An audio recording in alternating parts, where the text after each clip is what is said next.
Rossiyada yurgan, Rossiyada bo'lgan bolalar bo'ladi. Hammasida xuddi shunaqa bitta tanish bo'ladi.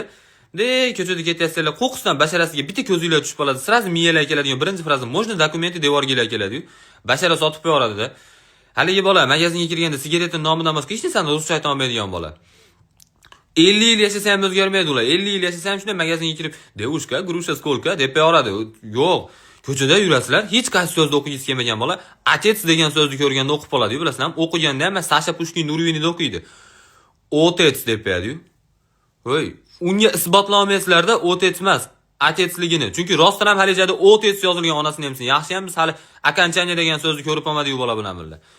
Menda ham bitta ashlakasi bor edi, Xudoga shukr, deport bo'lib ketdi, bemalol ayta olaman. Ismi Xudoyberdi edi.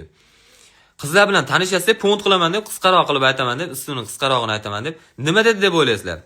Bagdan dedi deb o'ylayapsizlar ham? Yo'q, unaqa emas. Kolya deb qo'yapti. Bitta harfi ham bir xil emas, tushunyapsizlarmi?